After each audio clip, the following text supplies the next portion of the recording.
Hey everybody, welcome back to Arm Pitching Development. Amplify your mechanics and grow your pitching knowledge. You'll do this by hitting the subscribe button.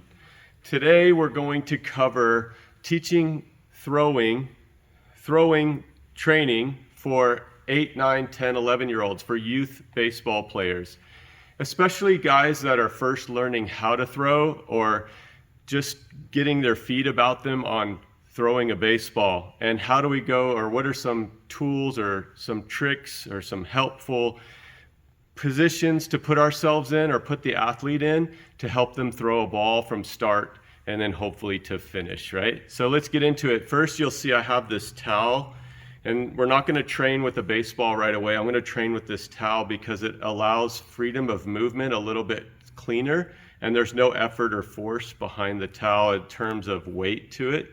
So it's not adding any extra pressure to the throw at the moment. And so we're going to start with a towel, and then we're also going to start on our knees. And the reason I like to start on the knees, especially if you have like an 8-year-old or a 9-year-old that hasn't really played baseball or played catch very much, we're going to start on a knee because one, it isolates the movement process a little bit more, and then we can focus more on the upward movements, the arm action more than the lower half, which we'll get into in a little bit.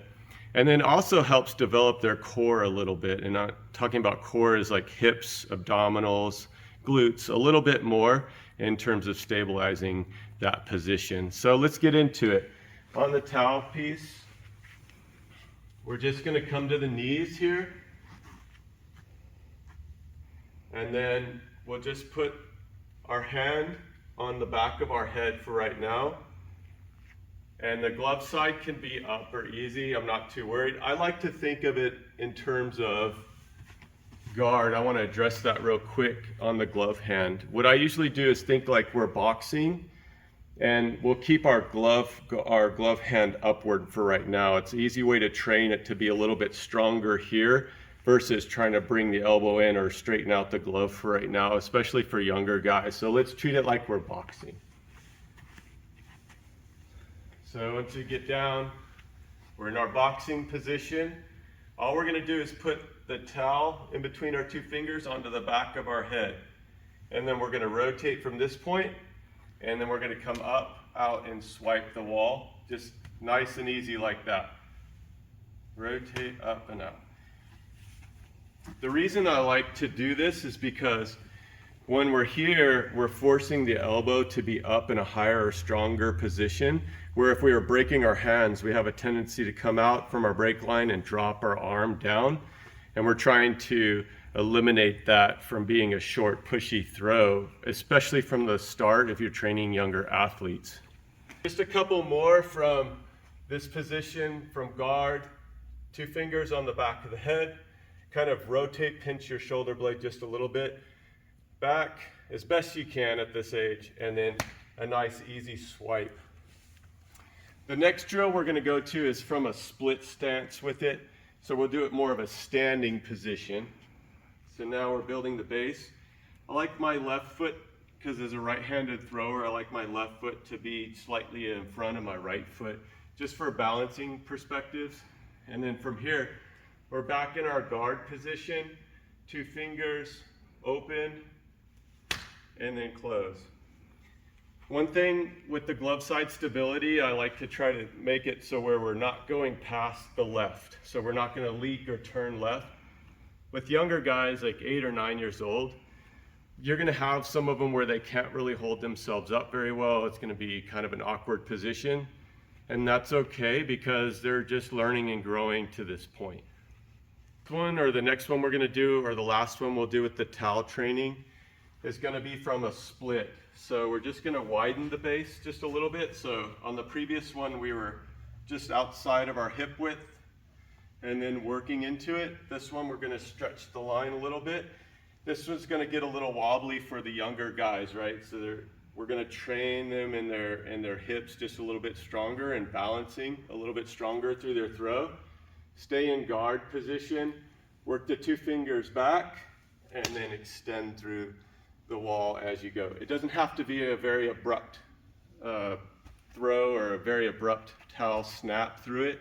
especially for younger guys. Okay, so once we get done with the towel drills, kind of just learning the premise of the throw, learning how we want to stay elevated, now we'll add some complexity to the throw.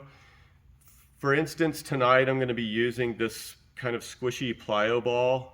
You can do this with a baseball and play catch with the athlete out in the front yard, or have them throw into a net. It doesn't have to be this. This is just my example.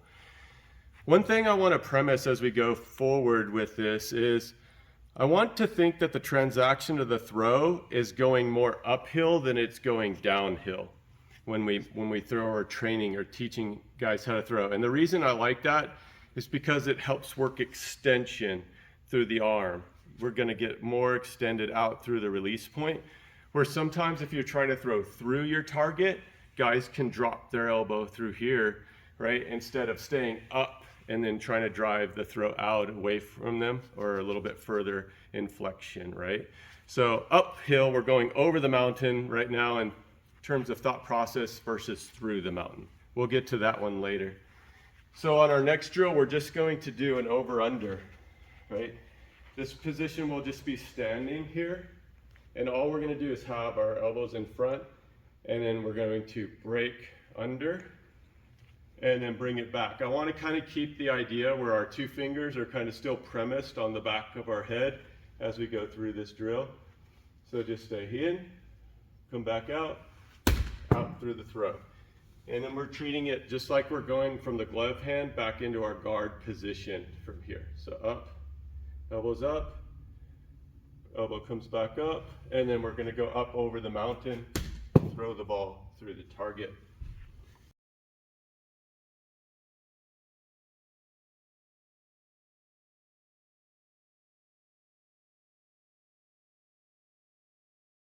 In terms of numbers, I don't think you need to put super cap on numbers like, hey, 10 throws of each one or each drill.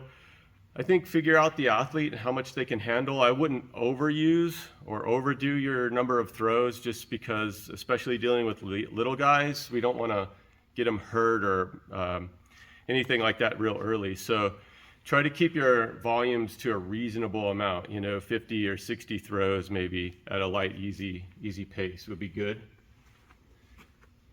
On this next one, we're going to do just a simple walkthrough. 2 steps, okay?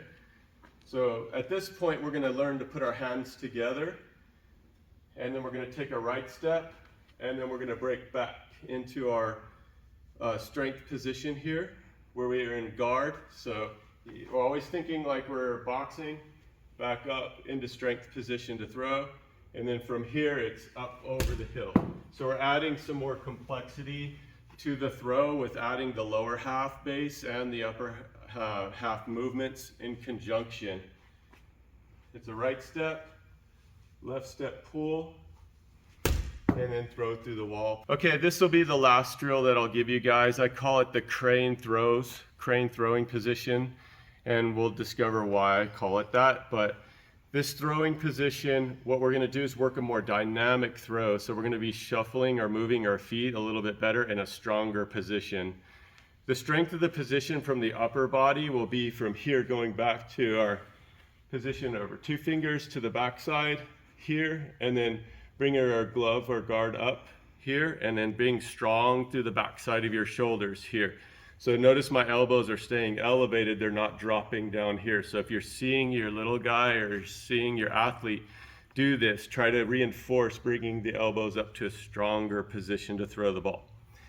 Then on the crane throws, we're just come back out, hip width, but now we're gonna throw to our target with our hips leading the way to the target, and then our crane position from the upper hand is here. So like if we were in the crane position, that's why I call it the crane throws.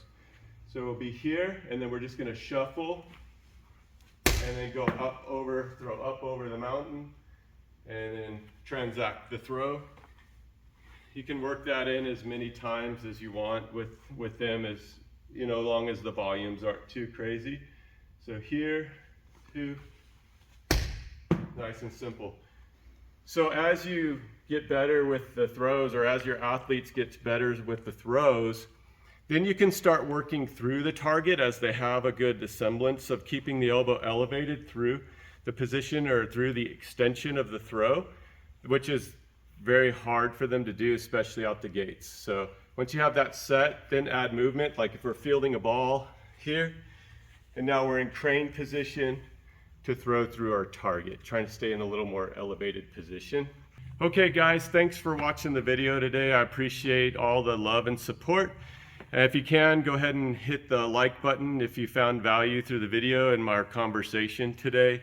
And don't forget to hit subscribe for more pitching tips, drills, exercises, and workouts. Until I shoot the next video, I'll see you guys next time.